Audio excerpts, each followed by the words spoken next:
Is breaking చూస్తున్నాం. నేడు BRS working president KTR ను సిట్ విచారించనుంది. 16 సిఆర్పీసీ కింద నోటీసులు జారీ చేసింది. ఉదయం 11 గంటలకు జూబ్లీహిల్స్ ఆఫీస్ కు రావాలని నోటీసులు ఇచ్చింది.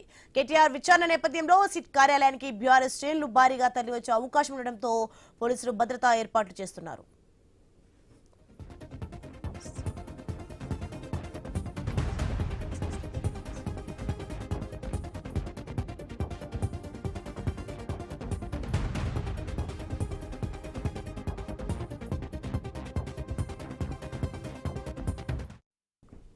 BRS working president KTR SIT విచారణ నేపథ్యంలో ముందస్తు అరెస్టులు జరుగుతున్నాయి. ఓయూలో బీఆర్ఎస్వీ నేతలను పోలీసులు అదుపులోకి తీసుకుంటున్నారు. ఇక బీఆర్ఎస్వీ రాష్ట్ర కార్యదర్శి జంగయ్యను అరెస్ట్ చేసి పోలీస్ స్టేషన్ కు తరలించారు. అర్ధరాత్రి హాస్టల్ కు వచ్చి విద్యార్థులను పోలీసులు అరెస్ట్ చేశారు. రైట్, ఇదే అంశానికి సంబంధించి మరింత సమాచారం మా ప్రతినిధి స్వామి ఫోన్లో అందిస్తారు. మరింత సమాచారం స్వామి. మొత్తానికైతే మళ్ళీ ఆల్రెడీ హరీష్ రావు విచారణ అయిపోయింది. మరి నెక్స్ట్ ఈ రోజు నేడు సిట్ విచారణకైతే కేటీఆర్ హాజరు కానట్లుగా తెలుస్తోంది. ఎలాంటి ఏర్పాట్లు చేశారు, ఏంటి అసలు?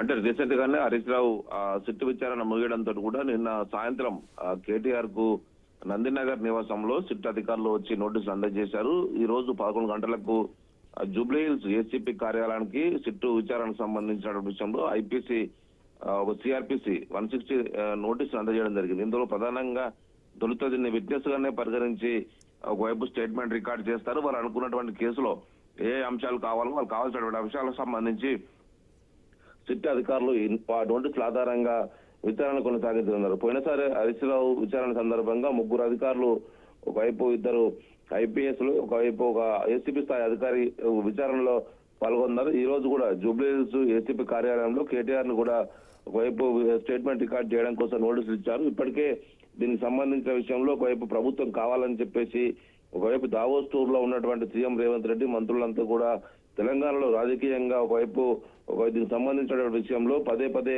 వేధింపులకు గురి చేసే విధంగా ఒకవైపు బొగ్గు కుంభకోణం సంబంధించి మంత్రుల మధ్య అభిప్రాయ భేదాలు తలెత్తున్న నేపథ్యంలో దాన్ని డైవర్ట్ చేయడం కోసమే ఇలాంటి డైవర్ట్ పాలిటిక్స్ టాక్టిక్స్ వాడుతున్నారని చెప్పేసి కూడా ఈ నేతలంతా కూడా ఆరోపిస్తున్నారు.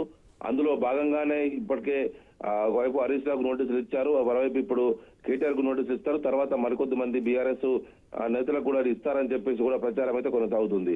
దీనికి సంబంధించి కేటీఆర్ కు నోటీసులు రావడంతో కూడా పార్టీ శ్రేణులంతా కూడా అలర్ట్ అయ్యాయి. ఈ రోజు 11 గంటలకు జూబ్లీహిల్స్ పిఎస్కే ఎస్సీపీ కార్యాలయం వెళ్తున్న నేపథ్యంలో ఈ రోజు ఆయన నివాసం ఉంటున్నటువంటి ఒకవైపు విల్లాస్ వద్ద పెద్ద ఎత్తున కూడా పార్టీ నేతలు చేరుకుంటారు. కొద్దిసేపటి క్రితమే హరీష్ రావుతో పాటు మిగతా నేతలంతా కూడా అక్కడికి చేరుకుంటున్నారు. అందరూ కూడా అక్కడ కలిసి నేరుగా తెలంగాణ భవన్ కు వస్తారు. తెలంగాణ భవన్ నుంచి ఇటు జూబ్లీహిల్స్ ఎస్సీపీ కార్యాలయానికి వెళ్తారు.